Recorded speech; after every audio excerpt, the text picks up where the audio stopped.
truly prepared for. I know we couldn't have prepared for Melissa, but there are some things that we could have done differently. And there is still time to do some things that will ensure that those who experience the wrath of Hurricane Melissa will help to pick up the pieces and get their lives together. Now, our leader of the opposition, Mark Golding, is going to play for you what has been happening pre, during, and post Melissa coming to Jamaica. Dr. Alfred Dawes will tell you about the health crisis and the potential health dangers if we do not get the medics into ground zero now. ISAT Buchanan will tell you what they experienced on the eastern end of the island with Hurricane Melissa in Portland. We have MP Natalie Nita. She is going to tell you what happens when we do not coordinate well.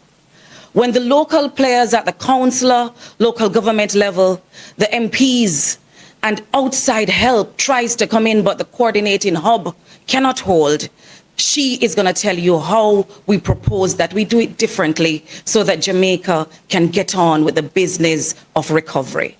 I will speak with you as a member of Parliament for South St. James, a constituency that was directly in the crossbows of miserable Melissa. And then Zuleika Jess will tell you of the experience she had with her constituents in St. Elizabeth. I will also speak to you about what's happening in Westmoreland, Hanover, Trelawney, because the information that we're receiving from our representatives is too much not to share with Jamaica. We will speak again when you can ask us questions at the end of the presentation. But for now, please welcome Mark Golding, the leader of the opposition.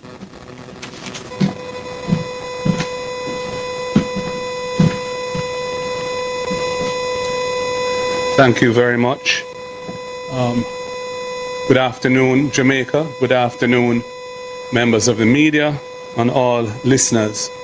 I want to begin by expressing my profound, heartfelt condolences to the families and friends of those who have lost their lives in this tragic hurricane or its aftermath. Our sympathies also extend very profoundly to those thousands, tens of thousands, perhaps hundreds of thousands of Jamaicans who are suffering at this time from the impact, the calamitous impact that this hurricane has had. And we are aware, of course, that there are levels of destruction. There's a large ground zero, as it's called, which is really the areas of Jamaica that were in the swathe of the hurricane when the eye hit in eastern Westmoreland, stretching into St. Elizabeth, stretching into the more westerly parts of Westmoreland as well, and then moving north into South St. James, parts of Hanover, and of course Trelawney and even St. Anne. The rest of Jamaica has also suffered damage, some of it before the hit of the hurricane. And so we can't leave them out because there are communities all over the island where people are in a very difficult situation, whether it be due to no access with the roads being blocked or breakaways, landslides, and so on. Our hearts go out to all who are in this dire predicament now. Now, I would say that this hurricane and its aftermath represent an existential threat to our society as we know it. People in life-threatening situations of isolation and deprivation mean that unless relief can reach them promptly and unless the necessary assistance can be found and distributed in an equitable and transparent manner to help them rebuild their lives, Jamaica is going to be facing very difficult times. And I think that point is not lost on anyone who is familiar with what is going on as I speak. In this context, we all need to pull together in unity to get Jamaica through this terrible disaster. This is a time to join hands and hearts, not just in words, but in deeds, so that the whole nation can feel part of responding positively to this devastating situation and the solutions that will help us to pull ourselves out of it. The opposition must not at this time be seeking to score political points as a political competitor of the government. This is not the time for the opposition to adopt that posture. And we are indeed trying our very best to operate in the spirit of that. On the other hand, we must point out where there are areas of need and what we see as the priorities in relation to those needs, where we see weaknesses in the response mechanisms that need strengthening or correcting, and we must provide, where we can, constructive, well-intentioned suggestions to help navigate the country through this disaster. We must also demand transparency and fairness in the distribution of all relief. The relief must get to those who need it, prioritizing those who need it most, whether they be of whatever political color or whatever demographic group they may belong to. They are all Jamaicans, and they are to be treated equally in this time without any form of discrimination or tribal politics coming into it. And we want to stand for that. There can be no place for partisanship or profiteering by political insiders or others connected to them at a time like this. It requires good governance, inclusive governance, authentic communication, and everyone working together. I now move to some of the things that I wish to propose in this regard. I have proposed to the Prime Minister from last week, Wednesday, that he should establish a broad-based task force to be given the responsibility of governance oversight over the relief effort, the relief coming in, how it is dealt with, how it is distributed, not to manage that process on a day-to-day basis, but to provide oversight to those who are managing it. So there's some accountability for how it's done, and that accountability is being held by a broad-based group that can enjoy the support and confidence of the whole society, especially those who are suffering terribly now and no doubt fear that they may not be treated fairly or they may be ignored or overlooked in the response of the state to the crisis. I also think there needs to be a clear command structure for the actual day-to-day management of the response to the relief. And that should be led, in my opinion, by professionals in disaster management, not by politicians who do not know the ins and outs of responding to a disaster of this magnitude. And we should not be shy of seeking international support and help from persons who have career expertise and experience in this regard. Thirdly, we're going to need a Marshall Plan, a well-funded, broad-based plan for the rebuilding and reconstruction of large swathes of Jamaica which have been ravaged by this hurricane. That plan cannot be developed today, but it is vital that we prepare such a plan and that it have the inputs of persons who have the necessary skills and experience and knowledge to design a comprehensive, workable plan that can be executed efficiently and that can have the confidence of our international partners we are going to rely on heavily to provide the financial support for this. in terms of more specific recommendations now, I have asked the Prime Minister to make an additional allocation of resources to members of Parliament so that they can mobilize communities and contractors to help with the cleaning up of communities that are currently in a state of devastation, clearing roads where necessary, cutting trees and the like. Until that allocation is made, members of Parliament are unable to respond to the needs of the people unless they happen to have some personal resources or access to dealing with it outside of the public system, and many do not have that. I would also say that the process of engaging contractors to do that kind of work should be simplified and made easy for members of Parliament, especially in those areas where there's very limited connectivity and where following the normal bureaucratic processes that are required would be very challenging or impossible for members of Parliament.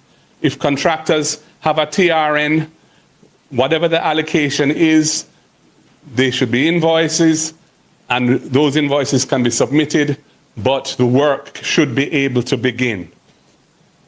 Secondly, we note and agree with the decision to suspend the imposition of import duties and import GCT on disaster relief items coming into Jamaica.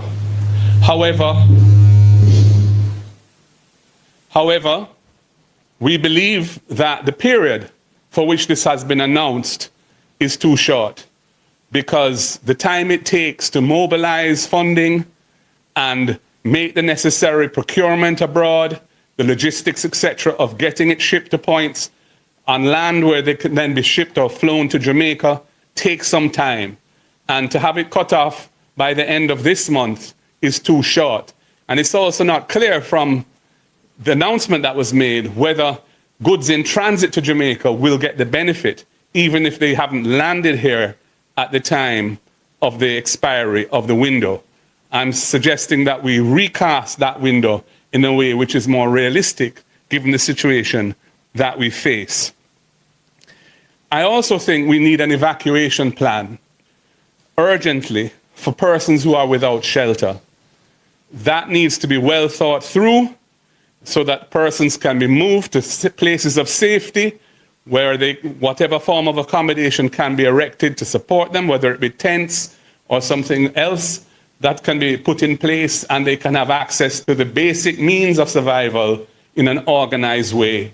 And that is necessary because right now we have people, many Jamaicans who are exposed to the elements, including babies, including children, including the elderly, including persons with disabilities, and they need to be moved to accommodation which protects them from the ravages of the elements going forward.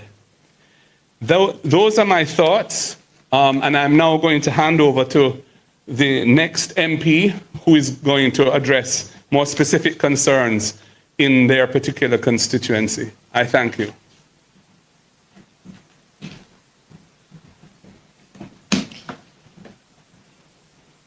Thank you, Party Leader. Greetings all. I'm ISAT Buchanan, MP for Portland Eastern, also the spokesperson for Youth and Human Rights. I speak on the behalf of the people on the eastern side of Jamaica. I'm setting the context to say that equity in distribution is going to be an important theme if we are to ensure that all persons in Jamaica are not excluded or left out, but rather inclusion. Now in Portland, this is a direct message from the constituents. Port Antonio is not all of Portland. So in saying that, I want people to understand that there was devastation in Portland Eastern. In particular, the Fellowship Division, which is a valley area, Melissa did serious damage in that area. There are persons who, the roofs are all gone. It's similar in the Mansion Hill Division. So there are persons who are homeless as we speak. I raise this in the context that persons have an ability to try to survive. They try their best to ensure that they move on with their life. It's almost an innate ability these days. But I want the government to understand that when persons are building back their houses and just taking up zincs that probably don't even belong to them to ensure that they have a roof over their heads, they can't wait. It's impossible to wait until somebody comes to say, okay, I see the damage. We will process your claim and then give you some support. That support is in the sum of $50,000, $100,000, $400,000 if it's complete destruction. And if you are a Jamaican and you want to be a homeowner, you know the reality that $400,000 will never be able to put you back in the position that would make you a homeowner in livable, humane conditions.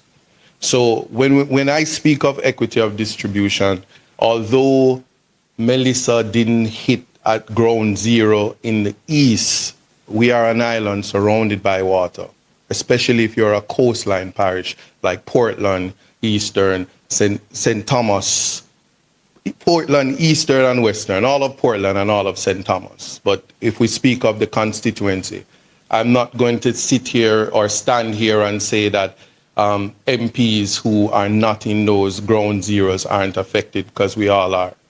As it is right now, we are a country where resources are scarce. The opposition leader would have reached out to the Prime Minister and there was an allocation. What does that allocation look like? I can only tell you from the lived experience that from a human rights perspective, if you get $1.5 million, that amounts to no more than 600 care packages and probably 22 tarpaulins. Why am I speaking on this? Because it would mean that if you are a member of parliament and you had persons voting for you in the amount of 8,000 plus persons, these are persons that have been affected, and whether you know it or not, it's not just the elderly, it's not just women and children, they're able-bodied persons who live day to day. And I'm just using that as a starting point because I'm saying this, it is not the time to be political. You can't see color, you can't see political parties. You have to understand that on a human rights plane, the needs of everybody will be important. And we might not know it now, but what Friday will look like in terms of how you source your meal, it won't be a laughable situation. We must look at what is happening across Jamaica. And while we start to think of how resources are distributed, I will yield to my senior, Natalie, Comrade Natalie, to speak about distribution and all of that. But what I will say, though, is what is of great importance is that we are to go to the bare minimum and think of the human rights realities. There are persons who are ill, who their medication has to be on the refrigerator. They need energy and they don't have it. So 7 days have passed thereabout, and that medical access is not a reality, because I've heard Portland is not a priority. I've heard that, and that is a sad reality, because I have the evidence in terms of looking at the photos, the pictures, being on the ground in Manchester, being on the ground in Reach, being in Fellowship. I'm just naming a few: Bellevue, Comfort Castle, Millbank, where there are just total devastation, disaster. Persons who are from the disabilities community, the disabled community, and they don't have a home. The shelters aren't in operation. It's not a continuation of it. Persons have to go far places. So I need people to understand that. And when it comes to the distribution, yes, ODPEM is there. The Ministry of labor and social security and care packages are going out, but I want you to quantify the reality. Is that if you have 300 care packages, that can just go to even one community, and it will. While I stand as a member of Parliament of Portland Eastern, and I can do so much and no more with the resources, and I understand when it comes to the concept of support Jamaica and funneling all resources through the government, that is an impossibility and not realistic. So much so that I have gone on by taking guidance from the diaspora to start a GoFundMe. And it is the diaspora from Portland and persons who are concerned that have raised funds for me to be able to do things that the government is not yet prepared to do. I will just say, think of every single person, because that is my duty as a humanitarian, as a human rights attorney, and even as a spokesperson for human rights and youth. And I will make a compassionate call to all members of Parliament that we are to work collectively through our offices. I will reach out to anybody that's close by, because I get the calls that my family is stuck in Westmoreland and I haven't heard of them. Same for St. Elizabeth, because we're all Jamaicans and we all have relatives across the island. And we are to think on those things. And when we think of equity of distribution, let nobody be excluded. Thank you.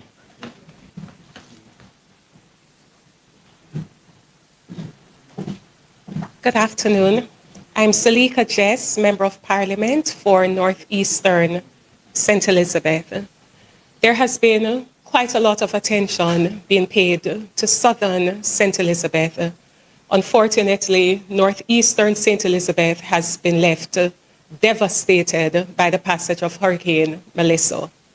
It has been almost 1 week since the hurricane, and regrettably, not one government official has actually visited Northeastern St. Elizabeth. Now, this is a constituency that has been ravaged. We're talking about entire communities that have lost their roofs, lost their homes. Communities such as Thornton, Windsor, in the Silo area, Bagdale Mountain. There are entire communities where absolutely no home was spared. When you look at the devastation, we're not just talking about it from the home perspective. We're talking about the road network, or roads, especially in the interior of the constituency, have been substantially and completely damaged. We have roads which have burst open, leaving craters almost 20 feet deep. I have communities which have been marooned. There's no way for them to enter or exit. I have residents reaching out to me to say that they can't get out of their community, and they have elderly persons who need to see a doctor and they can't leave. I went in search of a community yesterday known as Mariba, and I spent over 2 hours driving around and could not find the community of Mariba. I say all of this to say to you that the devastation has been extremely great in Northeastern St. Elizabeth. And as a Member of Parliament, I have reached out to the government for assistance in getting persons who are marooned access so that they can actually leave their communities or enter elsewhere. I have been told by the government that as a Member of Parliament, I cannot engage with private contractors to have their roads cleared or to have their roads put in a place where they can leave or enter their community. And so I have been faced with a difficult decision where I have to choose whether I obey the rules as they currently stand, in which case it means that residents will be left stranded and trapped and unable to leave, even in cases of emergency. People will not be able to have access to food, water, or I make the other difficult decision, which is to go against the government's dictates and actually engage contractors to put together the roadway as best as possible so that access can be had. I have chosen the latter. And so I hope and I pray that the government will actually make some allocation available to members of parliament in the affected constituencies. I am calling on the government to include the members of parliament, to engage with us, and very importantly, to empower us to help the people who are depending on us because they don't have the numbers for the government ministers, they have the numbers for their members of parliament, and they're reaching out and begging and crying out for help.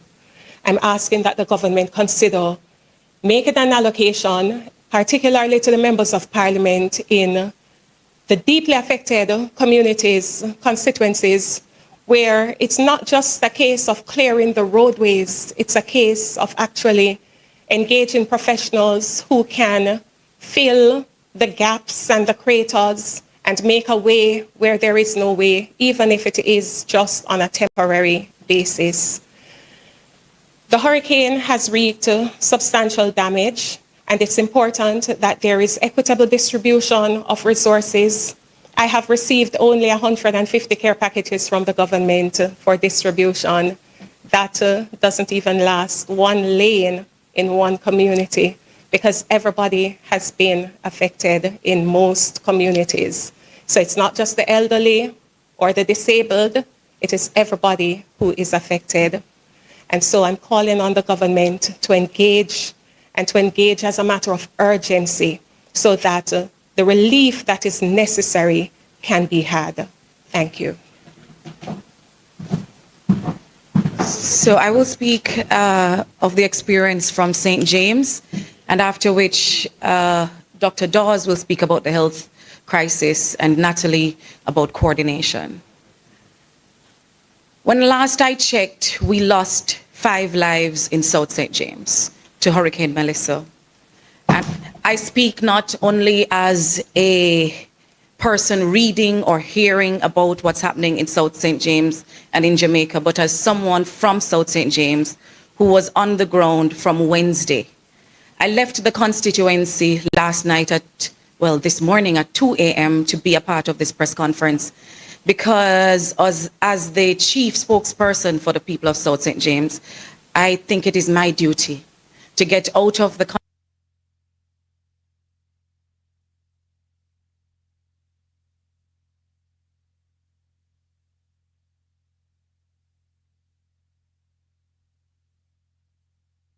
largest constituency in St. James of the parish. The other 4 constituencies share the other 48%. We're vast. We meet Westmoreland, Hanover, Trelawney, and 2 other constituencies, West Central and East Central St. James.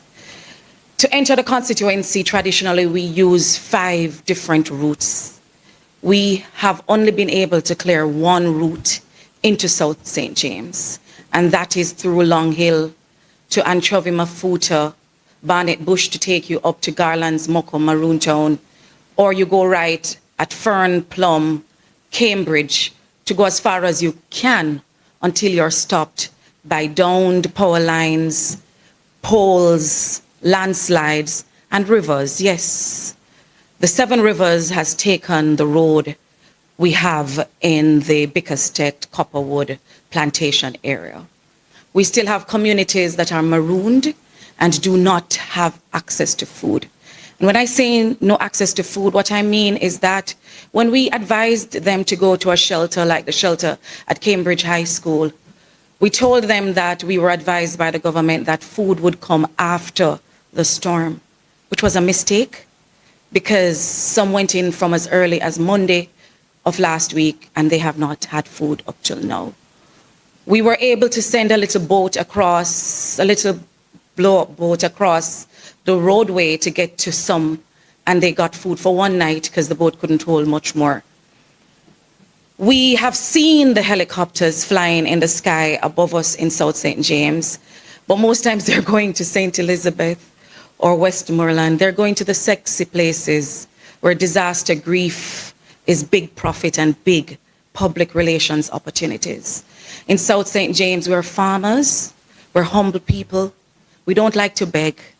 But I'm appealing on our behalf because we need urgently food for our people who are marooned in places like Katadupa, in jungle, in awful gully.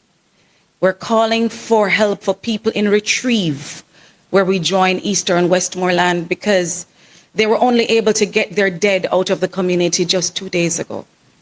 We're asking to have the health authorities come in because the cows are still floating, the goats are still floating in the waters that have taken and submerged communities like Spring Bottom in the Roehampton area.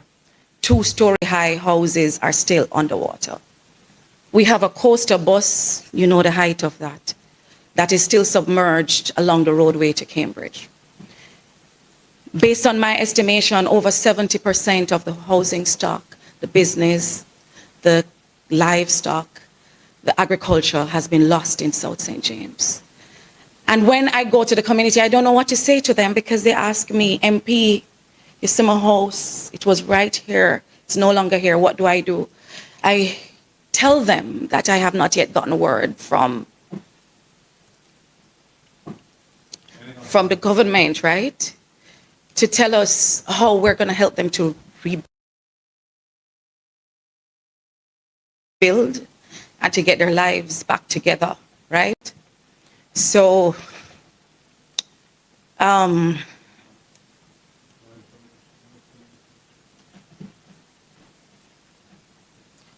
we're not asking because we are greedy. We're asking because the collaboration and the coordination on the ground is not reaching our people in South St. James.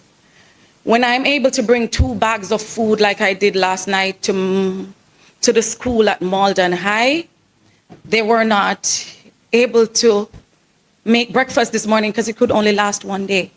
I'm asking you to help us to airlift some food into the communities, to get the sick people out of the homes and into the hospital. We have some pregnant mothers we were able to get to the hospital at Cornwall Regional just yesterday. Her baby was not moving anymore in her belly, right? We have an urgent need in South St. James, and I know everybody is trying. All I'm asking is don't forget South St. James in all of this, because we are proud farmers and we want to get back with our lives, but we need the donations to come to us too. We don't want to stay left behind because we're deep rural. You're going to hear now from Dr. Dawes about the health conditions because the mosquitoes are killing us already in South St. James, and then MP Natalie Nita.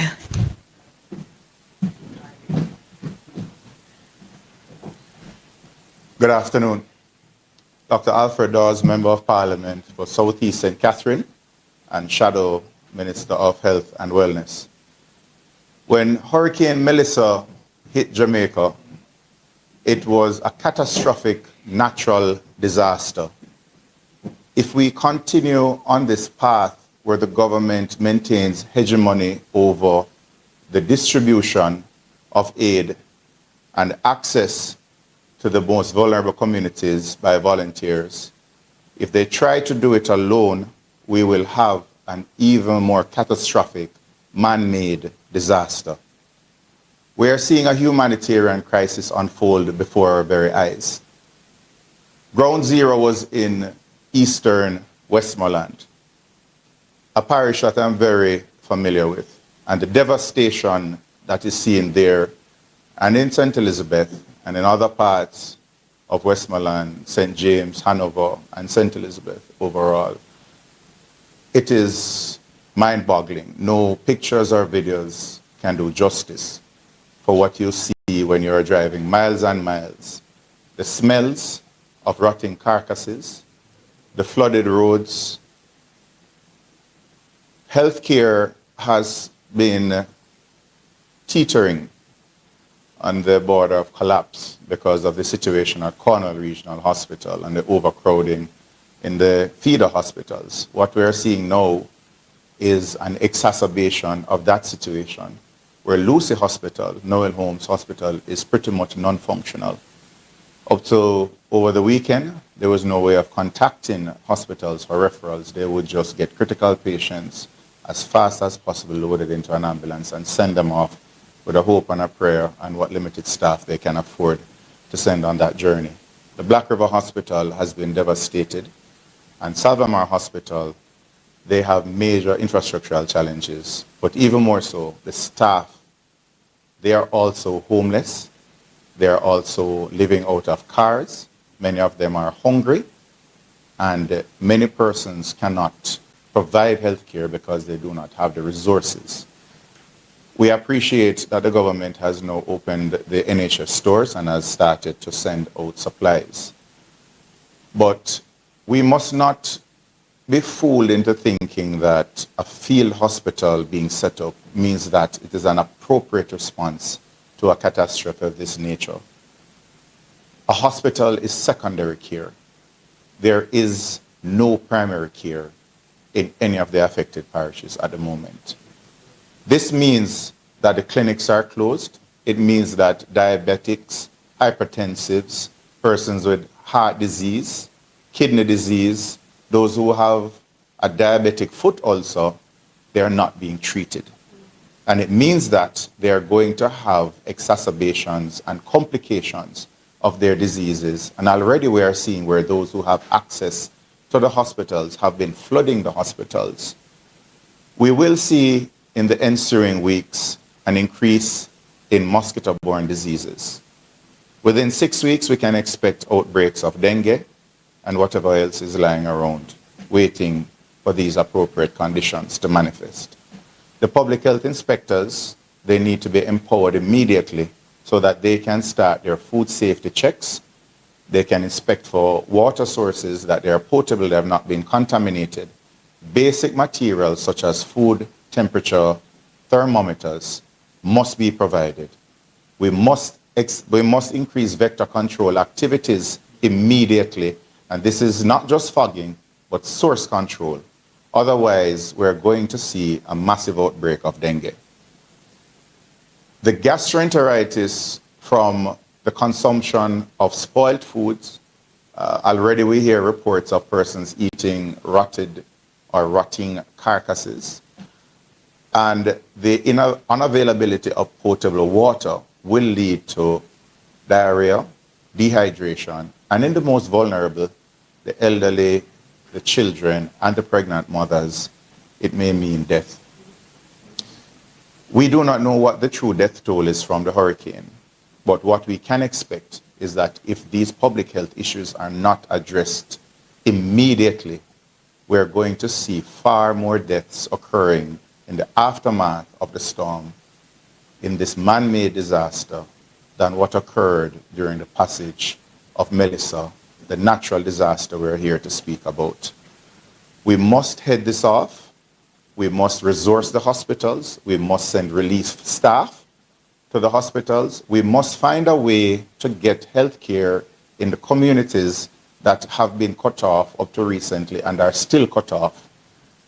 And the way we may fill that gap is by inviting and coordinating the hordes of volunteers who want to go in and give some health care. Medical missions have played a very important part in the provision of health care in far-flung communities. And it is this provision of primary care, the screening, the early intervention with the medications, the dressing of wounds, that have kept many persons from seeking health care at overcrowded hospitals. If we have dilapidated structures, if we have damaged structures that are understaffed, it is reasonable to ask that volunteers be coordinated to go and man these health centers in the rural communities through the different medical missions. So these things must be coordinated immediately. Organizations that want to donate food and especially water, they must be accommodated. I've had complaints and I've tested the system myself, and I don't want to be overly critical. That is not the tone I want to project here today.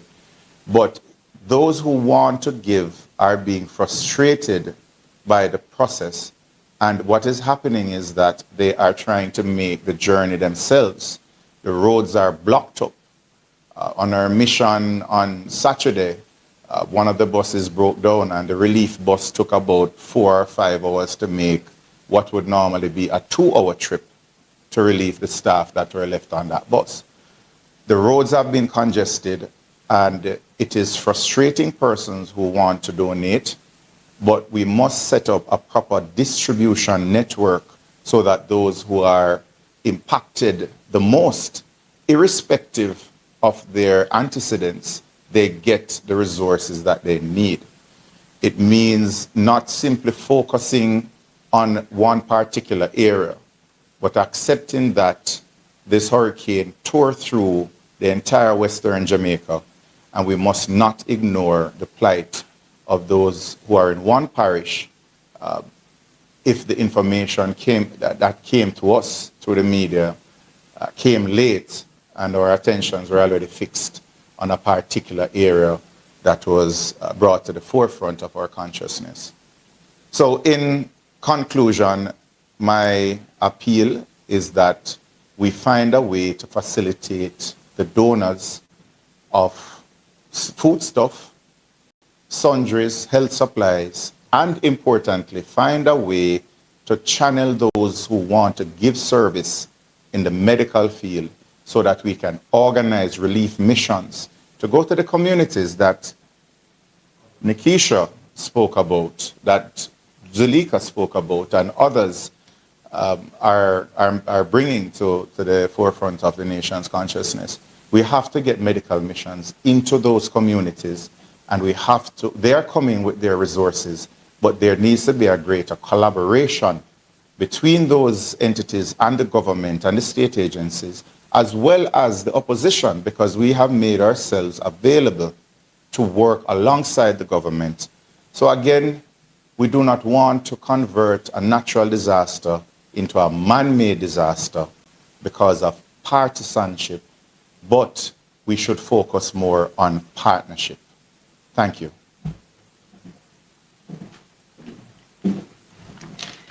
Good afternoon, ladies and gentlemen. After a disaster like Hurricane Melissa, the most powerful tool we have is unity. When we are united in purpose, government and opposition, national and local leaders, NGOs, community groups, and private citizens, recovery happens faster. Resources are used better, and help reaches everyone who needs it. Disasters do not discriminate by constituency, status, or color. And so our response must also rise above any division. This is a time for collective responsibility. We all have a role to play. Government agencies, first responders, the private sector, faith-based organizations, non-governmental organizations, and our community leaders all have a part in building back stronger. When we bring our strengths together, we save lives, reduce harm, and make every recovery effort stronger and fairer. But unity must be matched with preparedness. We have to learn from what went wrong. Our shelters must be ready and suitable to receive people before the storm, with basic supplies, pre-positioned, and shelter managers available, trained, and ready to serve. In some instances across Jamaica, the list of shelter managers included persons who were deceased, had migrated, or were simply unwilling to serve. These are gaps we must correct. We must draw on the best practices of experts so that our communities become more resilient to future hazards. That means ensuring all stakeholders have a seat at the table. It means and includes government at both levels, our councillors, our mayors, our justices of the peace, and all who serve as stakeholders at the local level must have a seat at the table, including our opposition, who has not been included in any of these meaningful disaster preparedness or operational meetings. It is important at this time that all the logistics, all the utility companies, the private sector, the insurers, the small businesses, the donors and international agencies, that there must be a coordinated effort to make our recovery stronger. The media and communication platforms, academic institutions and technical experts, most importantly, our vulnerable groups and survivors themselves must have a seat at the table. When we work together, the benefits are clear. Lives are saved and harm is reduced through coordinated action. Needs are prioritized and duplication avoided so that no community is left behind. Resources are used efficiently by pooling transport, storage, and funding.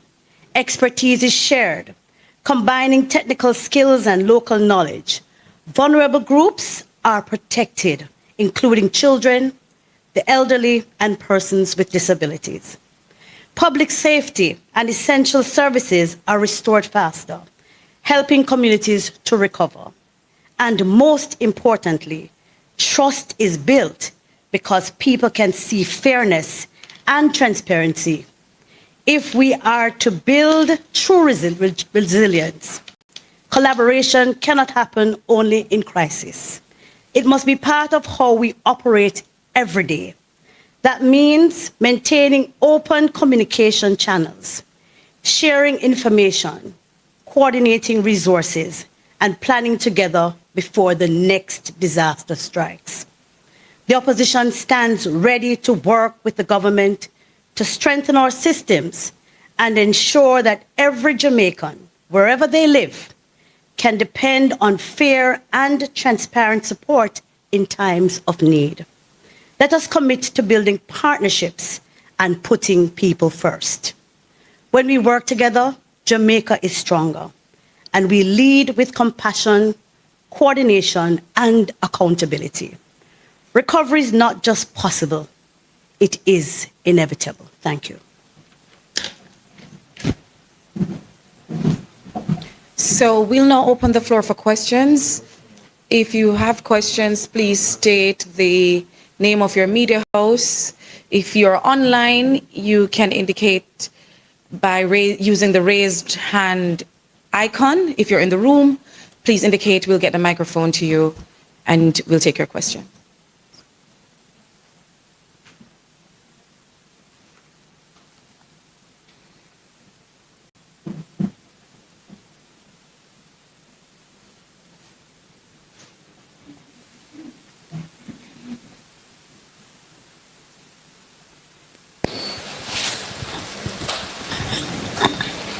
Greetings. This question is for Mr. Buchanan and Ms. Jess.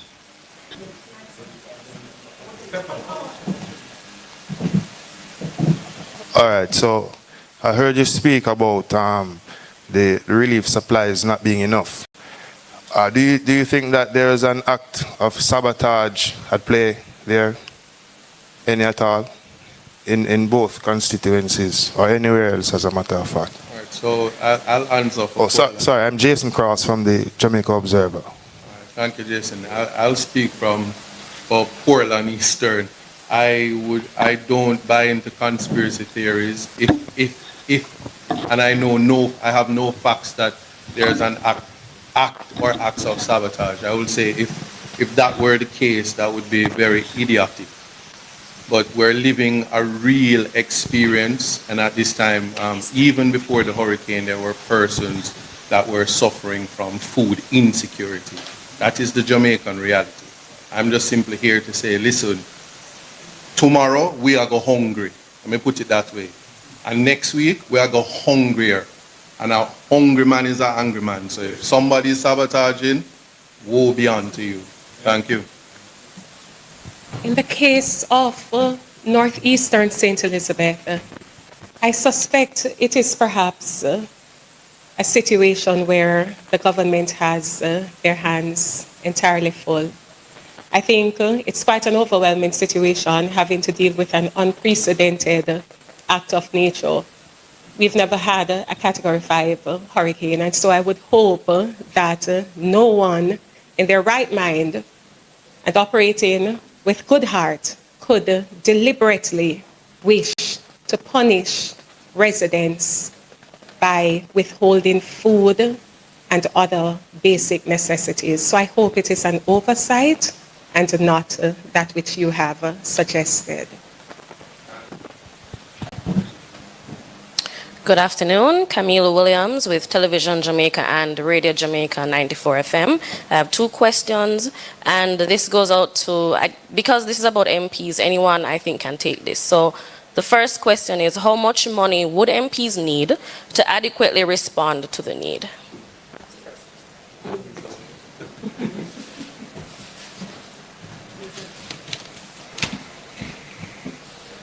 And this is each. How much would each MP? I understand what you mean.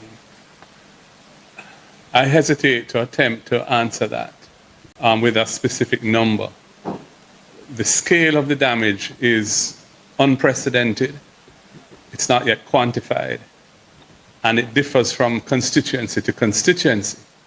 So it doesn't permit of one answer per constituency.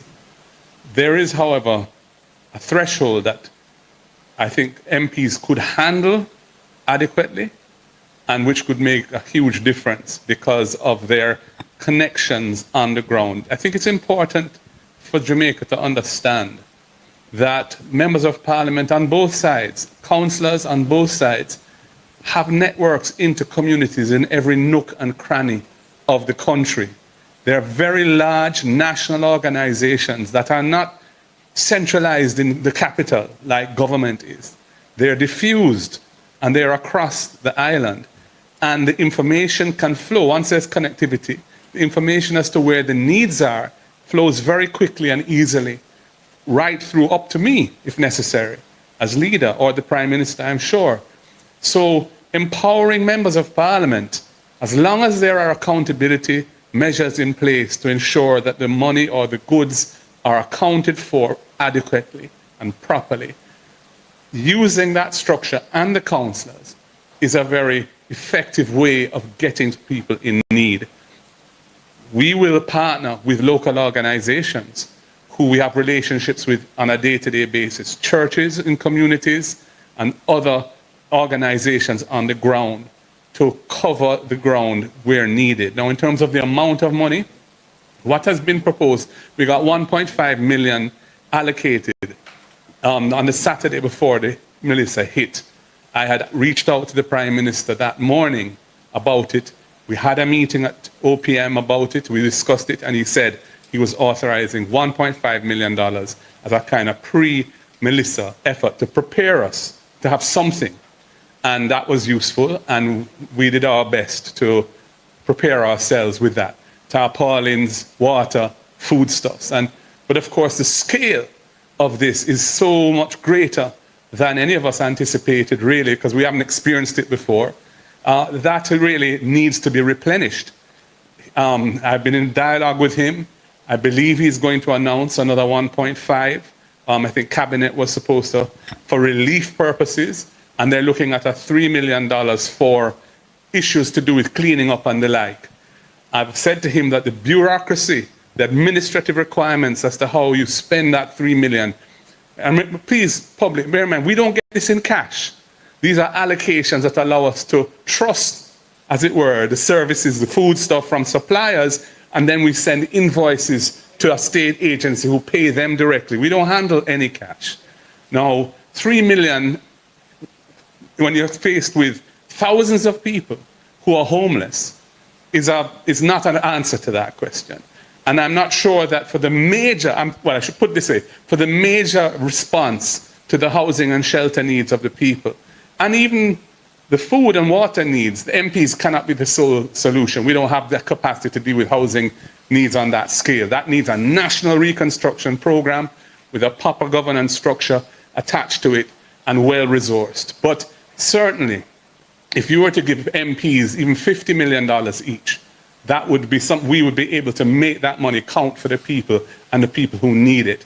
I'm just throwing that out as a number, but it's many, many multiples of the figures that are being discussed now. And, you know, one has to bear in mind the resource capacity of the country as well. And the government is in the best position to assess what that is. So, you know, we're getting, hopefully, the CRIF payments which have been committed, and we're expecting that the CAT bonds will also make a payment. The government hasn't yet confirmed that, though the media has been suggesting that it's a done deal. I hope it is, but we're waiting on the confirmation.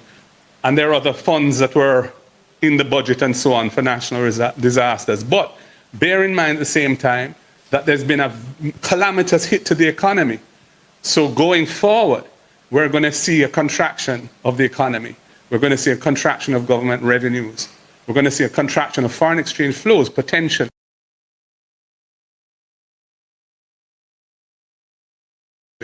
On a net basis, with those flows coming in from insurance and so on, it's difficult to know where we stand. But I'm just saying the government has to assess that situation. But this is an unprecedented disaster. And I would be modification of the measurement of GDP.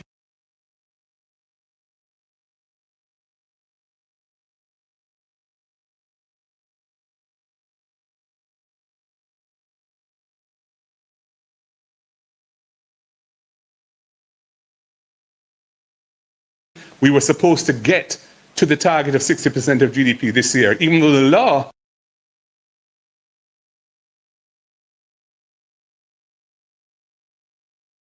says we don't need to get there until March 2028.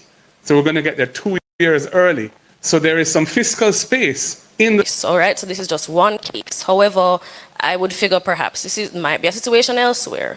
My question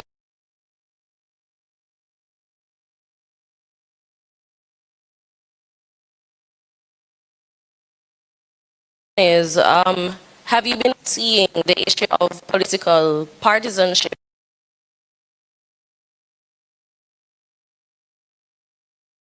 affecting the distribution of relief? And I say this based on the conversation I had with a resident who said that a care package truck came to the community twice. Is going on.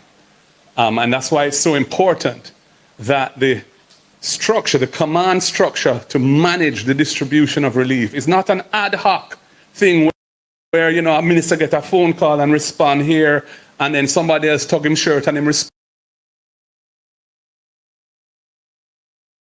there. It needs a structure. It needs clear lines of communication. Right now,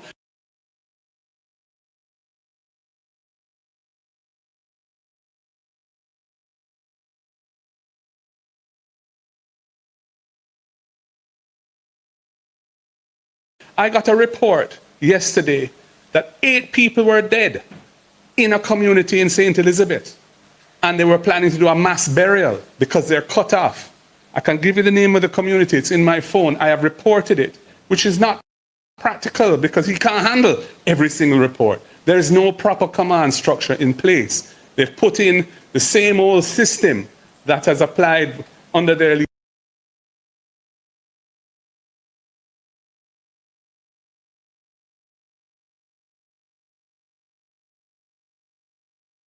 leadership in the past. And I'm saying, listen, this is bigger than all that. This is much, much bigger than all that. And we need to have something that the people can have confidence in, a broad-based system with leaders from the private sector, leaders from the churches, leaders from the NGO sector. The opposition should be at the table. Roughly half of the country that are interested in the system of democracy voted for the opposition. And, you know, so to exclude us is not wise, because you're going to deprive yourselves of vital information, especially given that some of the most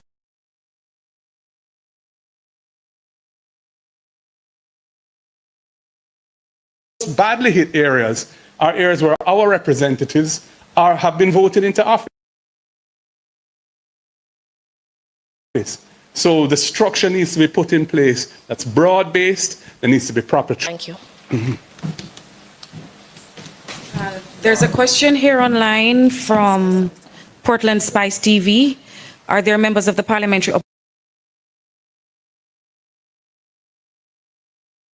opposition on the committees put together by the government to deal with the aftermath of the hurricane?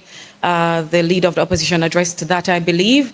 No, I was advised that I need to speak with someone as the elected representative to beg them to appeal on my behalf. So no, we're not at the table. We're not on these committees. We also have online Siobhan Campbell. His hand is raised. Siobhan, please unmute and go ahead with your question. Then we'll take another question from the room.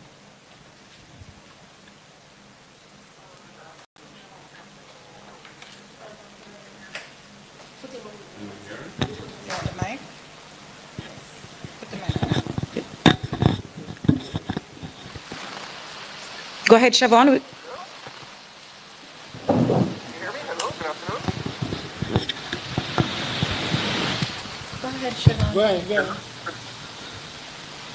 All right. While we get Siobhan ready, we'll take another question from the room. Good afternoon, everybody. Zara Burton with 18 Degrees North. Asking about your CDF funds.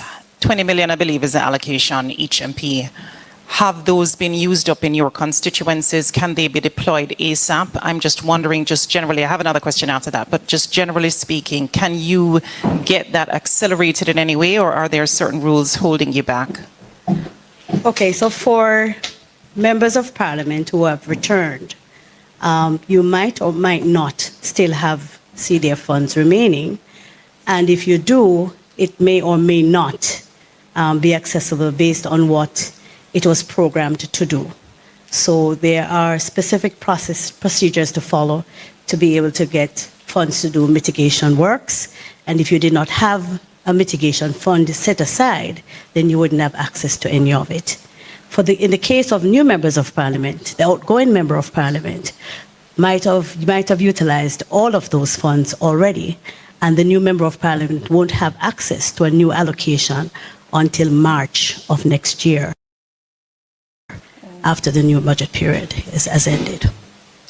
You also would have to wait until, if you do have the funds and you need to, I believe that the opposition leader did include in his presentation a call for the reduction in the bureaucracy across the board. But not for CDF.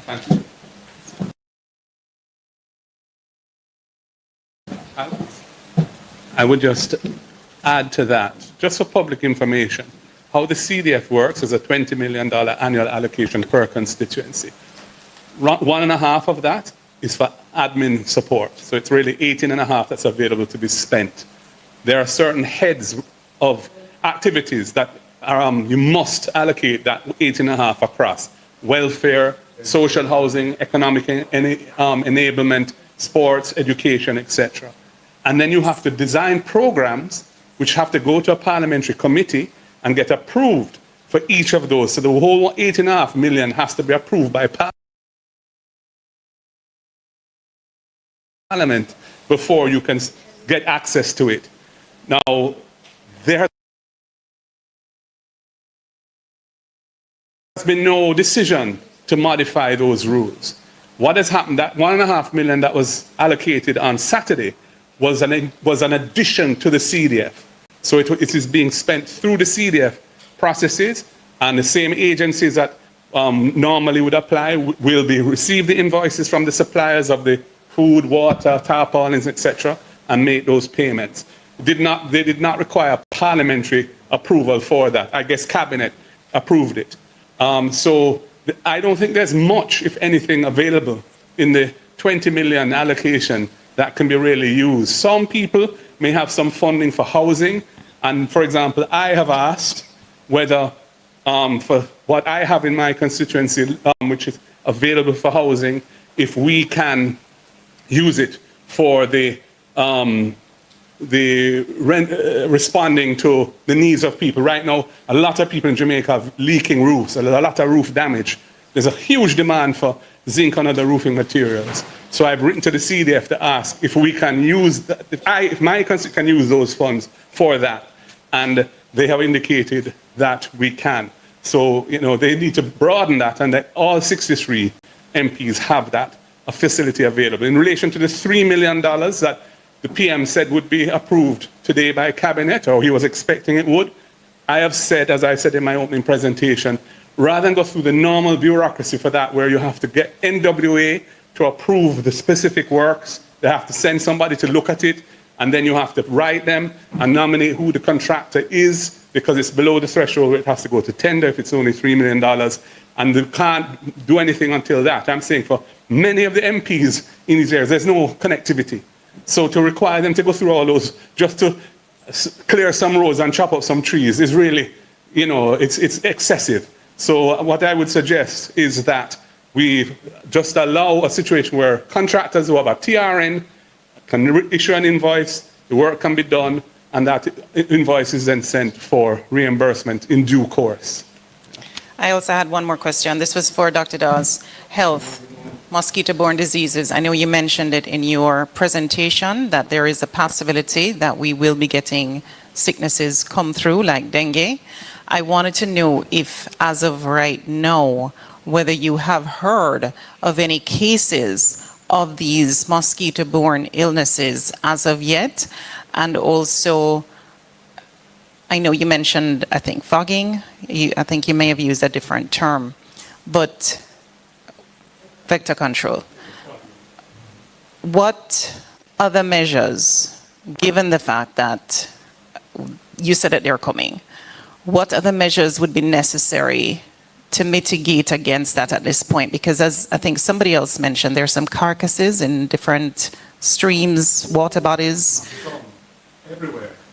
There's water ponding all over those parishes, and there's dead animals all over the place, rocks.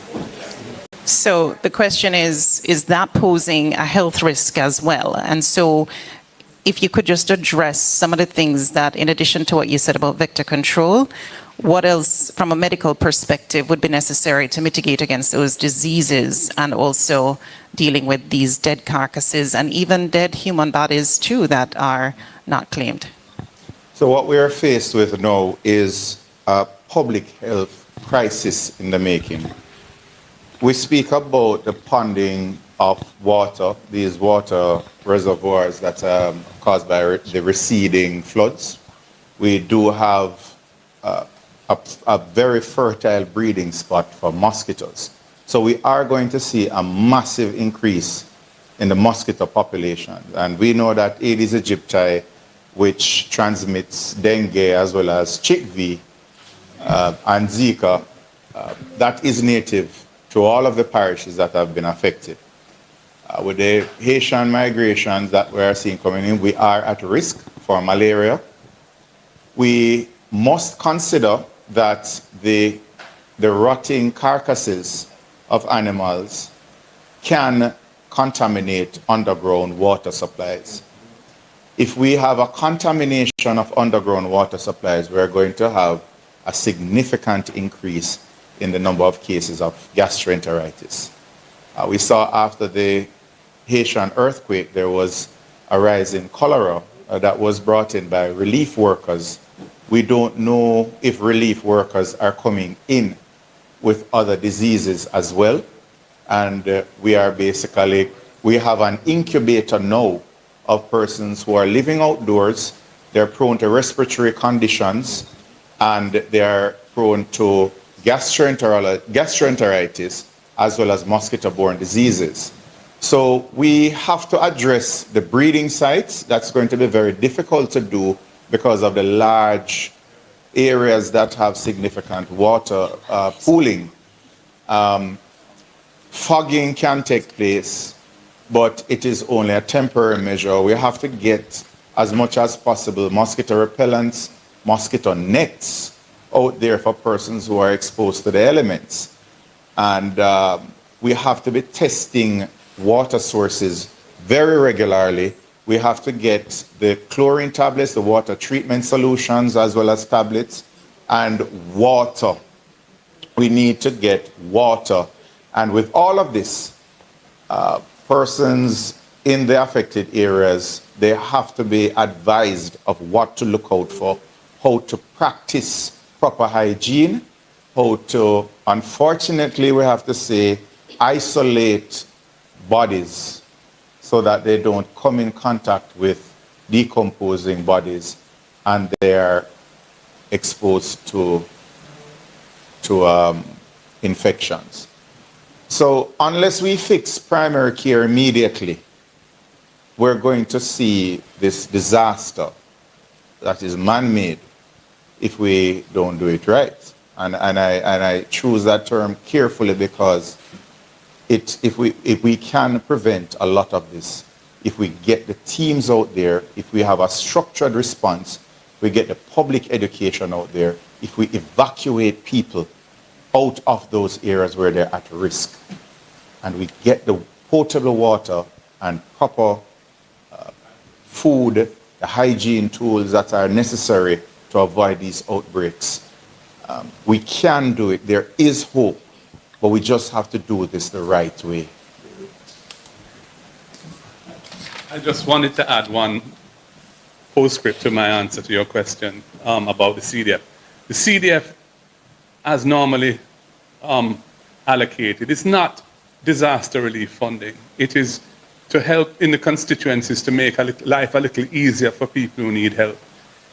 With the scale of what we're facing, the existing allocation of 20 million cannot be even considered as a response. There needs to be special funding using the resources that have been made available from Jamaica's disaster relief financing structure and any additional resources that we are able to garner from the goodwill that Jamaica enjoys, which is significant across the world, to empower those entities, those people who are in a position to reach those who need help. And it can't be the CDF that's the answer to that. And speaking as an incoming MP, we didn't even start out with $20 million. So it's whatever has been left behind by the MPs who preceded us that we have to make do with for the rest of the year. Let's hear now from Siobhan Campbell from Nationwide. Please unmute and go ahead, Siobhan.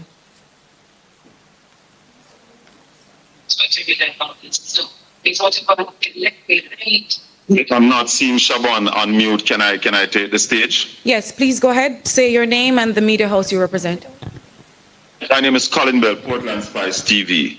I have about 3 questions. I heard MP Jess said that she went in search of a community yesterday. Could you expound a little bit more on that for us, because you say you did not find that community? I also want to ask, does the People's National Party as a party can source assistance for the people who needs help? And of course, Comrade Natalie, do you think this is a stage where the Minister of Local Government needs to use that equalization fund to provide more funding for councillors? Thank you. Jess first.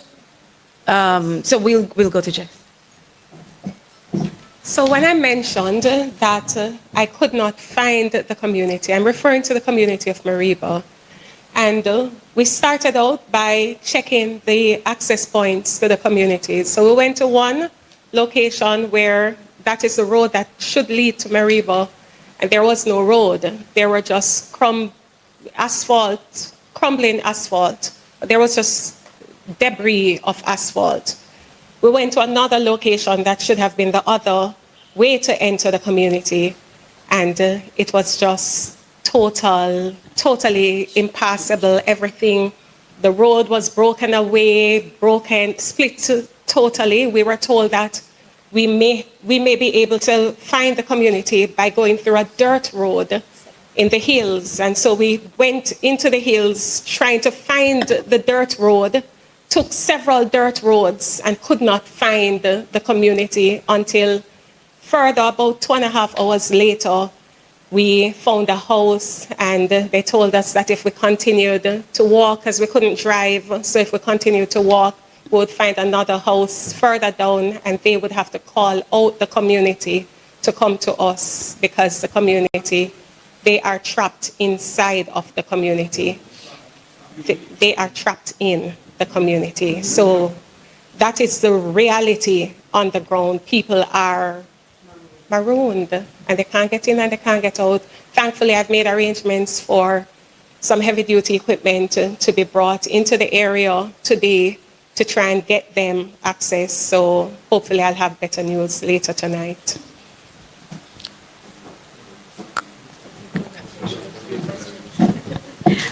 Yes, so I believe that the local government system has an SGR, which is a facility that is provided to assist with emergencies.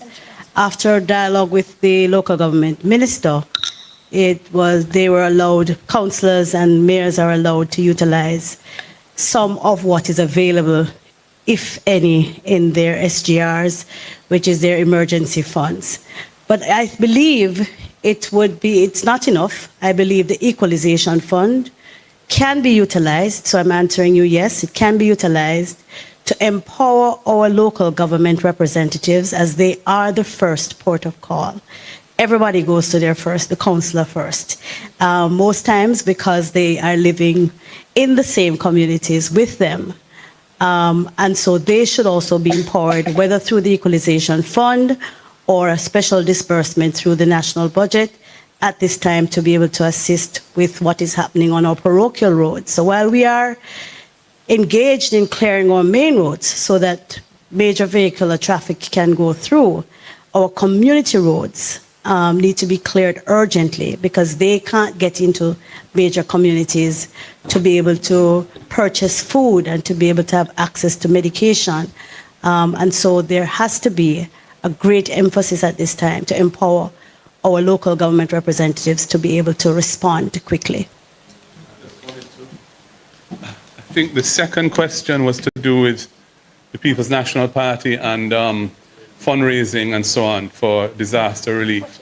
So in the last week or so, we have developed a capacity as a party to respond to the needs that we're seeing on the ground, and that our elected representatives at the local government, the councillors, and the national level, the MPs, are communicating to us.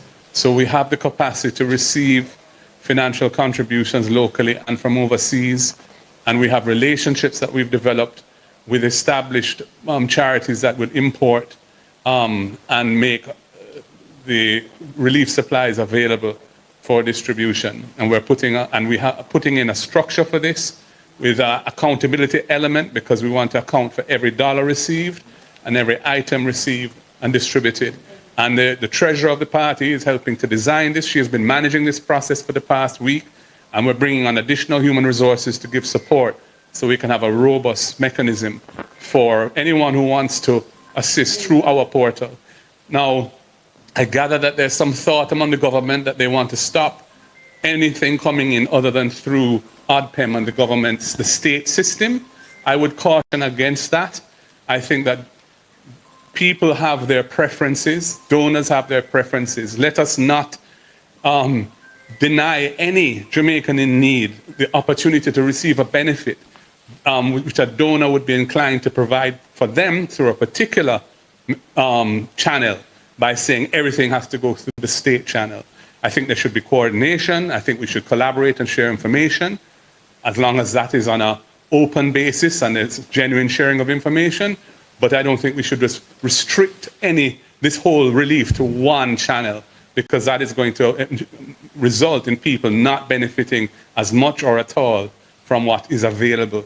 And so I encourage the government to rethink that, if that is indeed the way they've been thinking. Okay, let's try once more for Siobhan. Siobhan, please unmute and we'll take your question. Hello, good afternoon. Can you hear me? Hearing you well. Good afternoon. Siobhan Campbell, Nationwide News. I have just two quick questions to the opposition leader. You said that the matter at hand is not one of politics. And while we understand the suggestions you've put forward, is it wise then to have a press conference of this nature, which essentially raises the matter to a political discussion? And second, there is a criticism that is going around suggesting that the opposition is attempting to govern from the opposition benches. How do you address that? Well, the opposition cannot govern the country. We don't have any authority or status in governing the country. The civil service respond to cabinet. We are not part of that system. And all state agencies ultimately respond to ministers who are in cabinet. So that point is really nonsense. But the first issue about whether this is political, we are sharing information with the public. We have information which is important. We have ideas which we feel are important. And we feel that, that there's nothing, as long as we're approaching this in a spirit of national unity and to help Jamaica come out of a desperate situation, we ought to and should share our ideas with the public. And that's what we're doing. We haven't today attempted to criticize the government. We have made suggestions. We've pointed out where there are weaknesses, but we're not seeking to criticize the government at all at this point in time, because this is not the time for that. This is a time for us as an opposition to work with the government if they will let us. And if they won't let us, we will still work in the interest of the nation as a whole, Labourite and PNP, because we are all Jamaicans and we want Jamaica to recover from this. If we don't pull together, our corner dark. So let us pull together as one people and use the best resources available to us, the best thinking available to us, the best organizational skills available to us, with a common heart for the interests of the people who are suffering right now. And there's no better note to end this press conference. If you go home tonight and you can lay your head on a dry pillow, if when you look up you don't see stars, you are blessed. We in the West, we need your help. Pray for us. Pray for Jamaica, land we love. Have a good evening.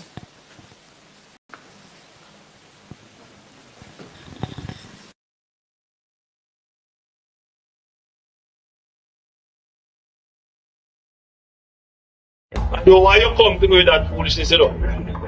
You elect a prime minister, and is a prime minister run the country. It is time we learn to hold our leaders accountable for their actions and stop making excuses for them. Stop making excuses. Otherwise, go elect the people who really run in the country. And I don't want the right start that stupid argument. Hold the people you elect accountable and stop making excuses for them.